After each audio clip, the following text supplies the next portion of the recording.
मौजूद है ठियोग विधानसभा के क्षेत्र में और यहाँ पर जिस तरह से महिलाएं मौजूद है और आप देख सकते हैं सभी महिलाएं यहाँ पर हमें नजर आ रही हैं। तो आज हम उनसे चर्चा करेंगे कि उन्हें किस तरह से क्या कुछ विकास कार्य चाहिए, क्योंकि घर को चलाने में महिलाओं का बहुत बड़ा योगदान होता है। तो वो किस तरह से देखती हैं इस चुनाव को, उसके लिए हम उनसे बात करेंगे। क्या लग रहा है यहाँ पे कार्य हुआ है इस क्षेत्र में आपके? हाँ जी, विकास तो हुआ है। तो क्या लगता है इस बार किसने विकास किया और क्या लगता है इस बार चुनाव के दौरान आप किसे चुनने की आपकी तैयारी होगी? तो वैसे तो लोगों का पता नहीं लगता, लेकिन विकास जो इस बार चमन के प्रधानी में हुआ है वो तो हाँ जी वो तो हुआ है। विधायक जी ने कितना काम किया यहाँ पे, जो सिटिंग विधायक थे? सिंगा जी ने क्या किया बोलो? सिंगा जी ने तो ऐसे तो कुछ नहीं, लेकिन जितना कुछ होता था उनसे तो उनके वो भी दूसरी पार्टी के थे, कहाँ से कर पाते। तो क्या लगता है अब आपको, ऐसा क्या लगता है कि किसे अभी चुनना चाहिए जो आप काम करेंगे?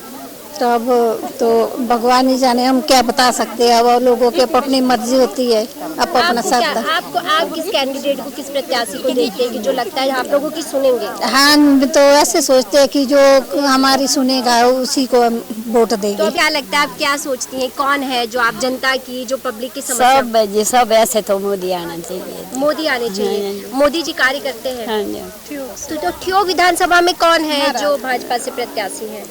अजय श्याम जी को जानती हैं? हाँ जी, ना जानती तो नहीं, आज देखा जी। आज देखा है? हाँ जी। तो क्या आज देख के उनको मिलके कैसा लगा आपको? बढ़िया बढ़िया लगा जी। और कौन कौन आया आपके बीच में? सब आए जी, सब लोग मोदी आए। हाँ जी, मोदी आए। जितना होने चाहिए थे वो नहीं हुए। तो बेटा हमारे को क्या लगना, अनपढ़ को क्या जान सकते हम तो ये जानते ना, जब हमारे को घास काटने वाला आता ना भी कोई मजदूर तो वो ही फायदा था। बाकी हमारे को चाहिए वो जो सरकार खूब हमारी हेल्प करे, कोई अच्छा काम बने, बाकी और क्या चाहिए हमारे को? और तो सब कुछ है भगवान की दया से हमारे पास बेटा। तो क्या लगता है कौन सी सरकार है जिस तरह से आप? बैंक चाहिए हमारे को, यहाँ जो बुजुर्ग नहीं है, जो बुजुर्ग आदमी हम नहीं जान सकते कहाँ जाए इतनी दूर, है ना। ये चाहिए डिस्पेंसरी बढ़िया हॉस्पिटल, ये क्या नाम डिस्पेंसरी में कोई आदमी नहीं होता यहाँ, छोटा मोटा ये ना चलो और तो चल पड़ते चाहे कहीं जाना। सिलेंडर तो मिल गया, ऐसे नहीं सिलेंडर मिल गया भगवान की दया से, मोदी की दया से। तो जब सिलेंडर नहीं था तब कैसी परेशानी? अरे तब तो बुरे हाल थे, हम नहीं जानते, लकड़ी से धुएं से आंखें हो गई, अब तो दिखता भी नहीं है बुढ़ी से। अरे केंद्र की अगर भाजपा से कहा जाए, जिस तरह से क्या कुछ अभी योजनाओं का लाभ आपको मिला है, क्या कुछ आपको लगता है कि उनकी तरफ से योजनाओं का लाभ मिला आपको? योजनाएं हमें बहुत सारी प्रदान की गई है, जैसे सिलेंडर की योजना है, और हमें बहुत खुशी है कि इस बार हमें एक नौजवान प्रत्याशी मिला है और हम चाहेंगे कि इस बार ठियोग की तरफ से दूसरे मोदी को हम प्रत्याशी जो हमें मिले हैं उन्हें विजय बनाए। तो उनसे कैसी उम्मीद है, कितना लगता है कि जमीनी स्तर से जुड़कर काम करेंगे वो? उनसे काफ़ी उम्मीदें हैं, तो हम चाहेंगे कि वो हमारी उम्मीदों पे खरा उतरे। आपको क्या लगता है इस बार किसे क्या आपके मुद्दे, जब आपका एक वोट बहुत कीमती होता है, तो उस एक वोट का किस तरह से आपको लगता है कि उसके सही दिशा में आप ले जाएंगे उस वोट को? और ये जो हमारी वोट होती है ये गुप्त दान होता है, हम ऐसे तो मतलब जनता के सामने बता नहीं सकते। एक अपना मुद्दे सबसे पहले हम चाहते हैं कि पंचायत का विकास हो। जैसे हम गांव में रहते हैं, सबसे पहले हम चाहते हैं कि हमारे यहाँ धमांद्री में मेरे को 20 सालें होगी इस पंचायत में, और 20 सालों से सुन रहे हम कि बैंक खुलेगा बैंक खुलेगा, सब झूठे वादे करते हैं पर आज तक कोई बैंक खुला नहीं है। और जो जयराम जी ठाकुर जी का ये है एहसान हम लोगों पे, मतलब उन्होंने हमारे को फ्री बिजली दी, गैस सिलेंडर वगैरह जो भी मोदी जी ने दिया, उस बात से हम मुकरते नहीं है, वो बात सही है। अब इस बार हम चाहते हैं कि जो भी नेता हो वो भ्रष्टाचार ना फैलाए, मतलब हमें ऐसा नेता चाहिए जो हमें आगे बढ़ने में हमारा साथ दे, हमें कुछ प्रदान करे, पंचायत का विकास करे, यही मांगे है हमारी। तो उस तरह से आप कैसे देख रही हैं? आपने कहा भ्रष्टाचार नेता नहीं चाहिए, तो अभी आपके बीच बहुत सारे प्रत्याशी नेता के रूप में आए, तो कौन से नेता पे ऐसा विश्वास आपको लगता है कि जनता दिखाए, या फिर वो तो अब 12 तारीख का दिन ही होगा, मतलब आपने निश्चय कर लिया है? निश्चय कर लिया है, पर हम पब्लिक के सामने ये पब्लिसिटी करना नहीं चाहते कि हम किसको वोट देंगे किसको नहीं। ये सबको पता है कि क्या कौन जीतने वाला है क्या नहीं, क्या लग रहा है इस बार बदलाव होगा हिमाचल में? बिल्कुल बदलाव होगा बिल्कुल। तो विधानसभा के जिस क्षेत्र में खड़े, इस क्षेत्र का क्या, कौन सी क्षेत्र है ये? ये धीमांद्री क्षेत्र है। तो यहाँ पर विकास कितना काम हुआ और क्या लगता है विकास के नाम, विकास यहाँ हुआ नहीं, जरूरत है विकास की? हाँ, बहुत ज़रूरत है यहाँ विकास की। यहाँ पर आज तक हमारे जो विधायक है वो मतलब विपक्ष के विधायक थे, उन्होंने यहाँ पर कुछ भी काम नहीं किया, इसलिए हमारे को पक्ष का विधायक मिले तो हमें यहाँ पर काम करने की उम्मीद रखते हैं। तो क्या लगता है पक्ष में कौन होगा जो जमीनी स्तर से यहाँ का विकास तो पक्ष का हमारे को जो बीजेपी का कैंडिडेट जीत कर आता है तो हम जरूर उनसे उम्मीद करेंगे कि यहाँ पर विकास होगा धीमांद्री पंचायत में और धीमांद्री क्षेत्र में जितना भी यहाँ का एरिया है वो जरूर विकास होगा। तो यहाँ पे भाजपा का कैंडिडेट कौन, उनका नाम पता है आपको? उनका अजय श्याम जी है, यहाँ के भाजपा के प्रत्याशी जो यहाँ के चुनाव क्षेत्र से उनको प्रत्याशी बनाया गया है। वो पर क्या नजरिया है यहाँ की जनता का और आपका? इलेक्शन के बारे में पूछ रहे हैं ना, वो तो हो ही रहे, फिर वो हिमाचल में है। तो यहाँ की आसानी की यहाँ की बात कर रहे हैं। जी, ठियोग विधानसभा की। ठियोग विधानसभा मैंने सोचा पार्टिकुलर इसी जगह की कह रहे हैं। इस जगह की बताइए कितना विकास हुआ या फिर लगता है कि विकास तो वही होगा जो कि पार्टी में होगा कोई आदमी।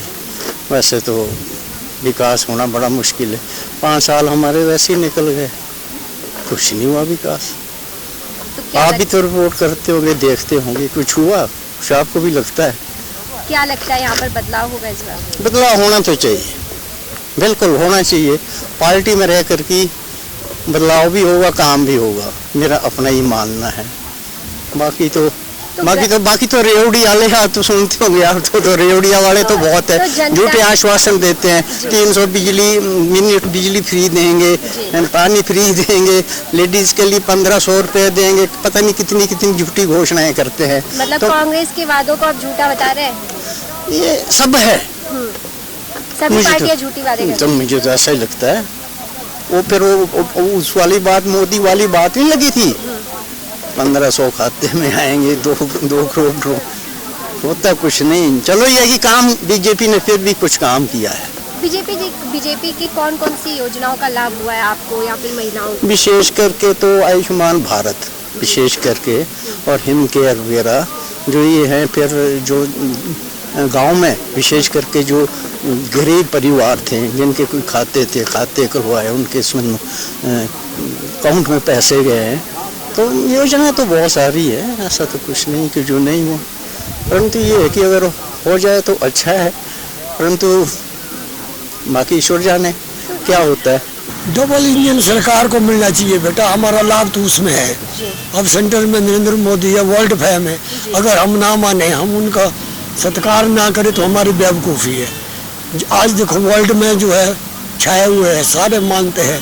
इवन पाकिस्तान देखो, इमरान खान रोज तारीफ कर रहा है, पाकिस्तान के सारे लोग जो है तारीफ कर रहे हैं, वर्ल्ड मान रहा है। अगर हम ना माने तो बेवकूफ़ है हम। तो क्या लग रहा है जो प्रत्याशी दिया है भाजपा ने वो इससे बढ़िया हो ही नहीं सकता जी। जो भाजपा का प्रत्याशी इससे बढ़िया होता है। ही इज वेल एक्सपीरियंस्ड और पार्टी में 20 साल से ये पार्टिसिपेट कर रहा है। यहाँ पे जनता के साथ बैठकर भोजन किया है, तो किस तरह से जनता आपके लिए कितना ज्यादा मायने रखती है? अगर सब में कहा जाए तो जनता आपके लिए क्या है? हमारी सनातन संस्कृति में तो भोजन बैठ के किया जाता है, इसलिए बैठ के भोजन किया है और जनता के साथ भोजन करने में आनंद है। तो ये जो आनंद आज हम देख पा रहे हैं, यही आनंद आगे भी इसी तरह जनता के साथ लेते रहेंगे? क्यों नहीं लेते रहेंगे? इसमें प्रश्न क्यों खड़े होते हैं? साधारण आदमी, आम आदमी, उसकी जीवन शैली वैसी ही रहती है जैसी जनसामान्य की है। और हम राजनीति में इसलिए आए हैं कि राजनीति को परिवारवाद और पूंजीवाद से बाहर निकाल करके आम जनता के साथ आगे बढ़ाना है। ऐसे ही चलेगा, ऐसे ही चलते रहेंगे। तो अजय जी, सवाल इसलिए ये आता है कि बहुत बार हम जब लोगों को देखते हैं, नेता जनता के बीच नजर आते हैं, लेकिन जब एक बार इलेक्शन खत्म होता है तो फिर वो नेता जनता के बीच नहीं होते, ऐसा जनता का भी मानना है। अब राजनीतिक संस्कृति में बदलाव हो रहा है और इस बदलाव को लाने वाले हैं हमारे लोकप्रिय प्रधानमंत्री आदरणीय श्री नरेंद्र मोदी। इस लोकप्रिय प्रधानमंत्री ने भारतीय राजनीतिक संस्कृति में बदलाव लाया है, आम गरीब व्यक्तियों को आगे बढ़ाने का काम किया है। और जो जनता से जुड़ा हुआ व्यक्ति जब राजनीति में आता है तो वह राजनीति के आकर्षणों से, भौतिक आकर्षणों से दूर रह करके आध्यात्मिक चेतना के साथ समाज सेवा करता है। और हम इसी विचार के साथ आगे बढ़ने वाले हैं।